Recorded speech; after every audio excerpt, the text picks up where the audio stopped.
So I'm going to start off by creating a canvas, and I'm going to call it Walk Cycle Character, because in this series we're going to be creating this animation, and it's going to be a walk cycle. And I'm going to take you through all of it, all the stages, from drawing the character all the way to animating it to walking. So there's going to be about 4 or 5 parts in this series, and I'm going to be taking you guys through each series carefully, showing you exactly what you need to be doing in order for you to animate a walk character. So you can see I've made my canvas in a portrait mode because I want my character to be standing up. We're going to be creating a character in a standing up position. I have an idea of exactly what I want, but let's go ahead and start it. So this is how you regulate your pencil. I'm just literally just adjusting the size of my pencil, and I'm going to go ahead and start drawing now. So in portrait mode, what I'm talking about is that I want my character to be standing up. So I'm going to start with this gesture lines because I want him or her. I'm actually going to draw a girl. So I want her to be standing up, and to make this easy for us, especially this is the first tutorial series of a walking animation, I'm going to make her face on the side. So you can see here, this is going to be around her collar area, but she's going to be facing off to our right, and she's going to be walking from the left all the way to the right. So the first step is drawing a character in a standing position. You want them to be kind of in a neutral position, because there's a bunch of positions that we're going to be making this puppet in. You have to draw each frames out. For this series, we're going to do frame by frame animation, so we will physically be drawing out all our frames. But to get a glimpse of what we want our character to look like, I'm going to go ahead and start off the character in a standing position, in a neutral standing position,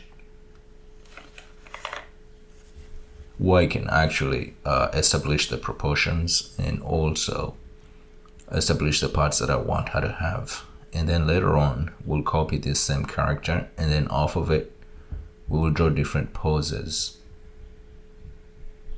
and then go ahead and play them in a row in order for us to be able to animate this character. So let's go ahead. This looks kind of good. It's just a neutral position of a girl standing up, and I'm going to emphasize here on the legs a little bit because we're going to be concentrating on them a lot, because it's a walk cycle, and apparently humans use legs to walk. So you could see my character is starting to come up on paper a little bit here. I usually start off with a sketch, and what I did not say is that I put that on the first layer. So it's good for you to create your artwork in layers, so that way you can know what to tweak and when to change what, when you want to change what. So I'm gonna go ahead and give her this thing on the head. It looks like headphones, but it will help me to cut off her haircut a little bit. And I'm gonna give her a little bit of the bangs in the front here. I'm gonna make this one flow down this way. But of course I'm going to give her a little bit of the hair here in the front. And in this one, we're not going to go into so much details of making the hair move, making her blink, making her do whatever. We're not going to do all that. We're just going to draw a character and make sure that we pose it correctly for the illusion of movement, the illusion of walking from one place to the other. And we're not going to draw in a background or shadows or anything. We're just going to draw a character and make sure that their limbs, especially the legs and the hands, give us an illusion of her walking. It's going to be facing this way, so she's going to be walking from our left to our right. Now I'm going ahead and blocking in her eyes. So a little bit of anatomy and physiology here for drawing a human comes in, but since they're characters that we're working on, it's a little bit forgiving. For example, you can see here the head is way off. It's way huge compared to if this was a real human. But you still need to know the proportions of a human or human anatomy in order for you to be able to caricature it a little bit. So let me go ahead and block in the eyes here. And yeah, I like those hands that I just gave her. And she's wearing kind of like a hoodie, like a little bit of Little Red Riding Hood, but it's kind of a short neck round hoodie. And she has this beautiful hair that is flowing, but it's not going all the way down. So this looks actually really good for my sketch.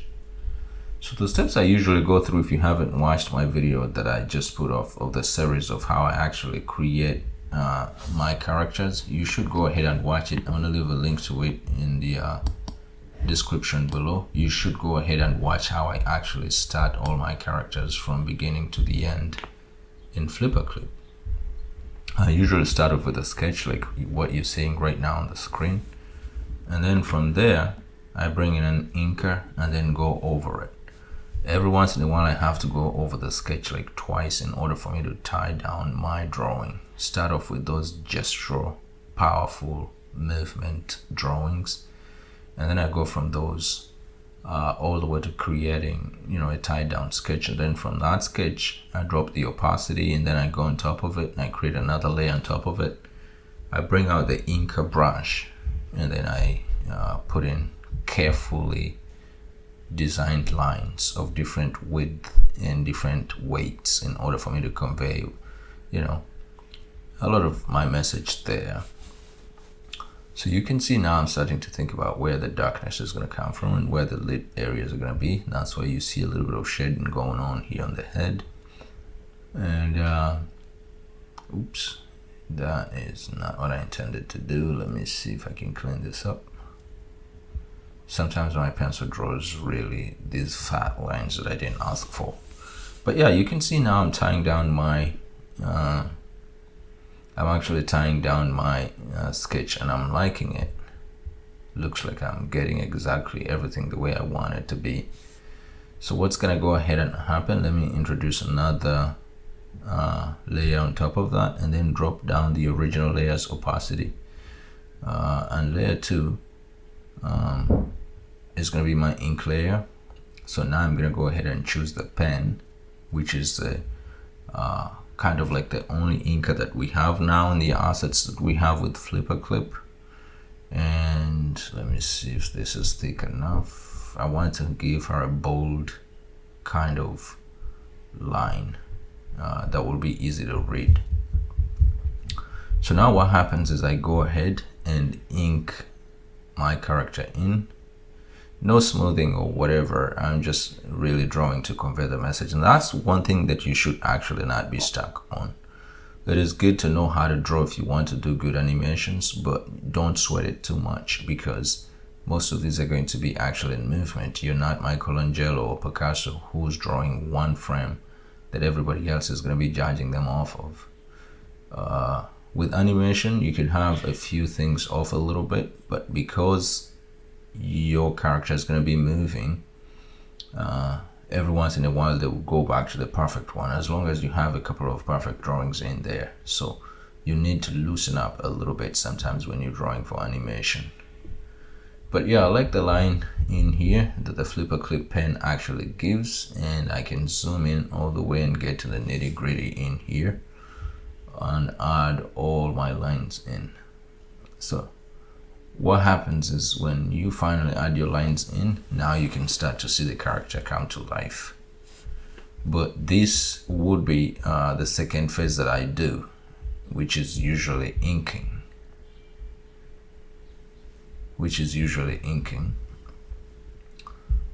The fingers there, I don't want to draw AI fingers. Apparently AI does not know how to draw fingers yet. So I want to make sure I give her this breast line over here and go all the way to the bottom.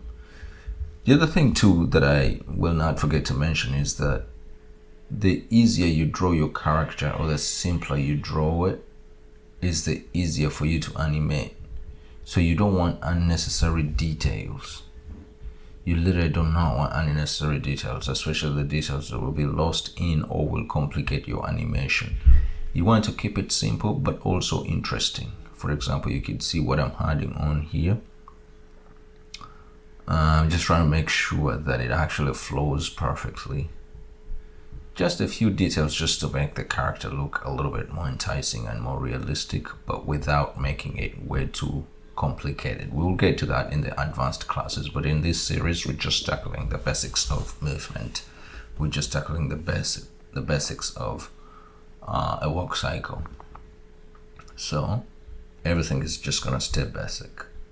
In the first series, I explained more on how I create 3D feeling characters and characters that are more appealing for Flipaclip. So if you did not watch that series, I strongly suggest that you go watch it. You'll know exactly what I'm working on here, all the steps before I actually explain all of them, especially when it comes to character creation here. Not necessarily the animation of walk, because we didn't do that in the first series, but the creation of the character. It will give you a glimpse on what is going on in my mind when I'm creating this, like I'm doing right now. So I'm going to give her these are going to be in the knees. So I want to define points like these, because these points are going to be really important when we actually are animating it. That's a huge eraser, and every once in a while my pencil is actually flipping out and creating unnecessary lines, but I'm gonna try to make sure I control as much as I can. And that's pretty much it. So what's gonna happen, guys, in the next video, I'll come back, I'll be showing you guys how I add colors to this character and how I start separating now where I want what to be. And then after that, we'll come back with a video that will be allowing us to actually pose the character in each frame. It's going to be about 8 frames to do a quick walk cycle. Between 6 to 8 frames you can do a satisfactory walk cycle. There's standard poses, which I'm going to reveal in the next video, that you're supposed to have. For example, the contact pose, the passing pose, you need to have those ones at least. And then the in-betweens, you can add as much as you want depending on how you want your animation to be fluid. I'm not going to try to make mine as fluid as Disney does. I'm just going to try to make mine a simple animation just to show you guys the basics, because this is a beginner's tutorial on how to do a walk cycle that is actually not bad, and it's just pleasant. And we're going to make our girl walk like she has a purpose. Go here and give her a little bit of bone cheek here. A cheek bone, not a bone cheek. Cheek bone. Yeah, and I'm gonna give her a little bit of a frown in her face just so I can make her serious, because she's gonna be walking like she has a purpose. And as I said, everything, keep it simple. The eyes, you don't want to complicate it. Just draw a line and fill in the shapes. That's pretty much it. This is animation, this is not fine art. Even though you need to know how to draw, you don't have to draw perfect in order for you to create good animation. So I can add this little detail here of something that I want to be on her head, which is like head ear coverings. Ooh, that circle's terrible. I gotta draw another one. It's not a perfect circle. It has a little bit of an inclining here, and you can see I'm having trouble drawing this one here. There's a couple of tools that I wish actually Flipaclip would add. You can add compare it to drawing softwares like Sketchbook Pro or Procreate, but at least I wish they could add some of those in there. For example, when you draw a shape and it snaps into space, that would be a game changer if they could ever add that to Flipaclip. I love Flipaclip. Sometimes I just find myself drawing in it without even creating animation, but just making drawings, and I just go to Flipaclip instead of going to the other professional drawing softwares like Sketchbook Pro or even Procreate. It's good to know that if you're going to animate in this software, at least draw in it to come more confident with it. So this will be tying up our video and ending it. And guys, if you haven't subscribed, please go ahead and hit the subscribe button, and also share with other animators so if they could use this information. In this series, we're gonna be making this little doll we just drew walk. And thank you so much for watching. I'll hope to see you again in the next video. Bye bye for now.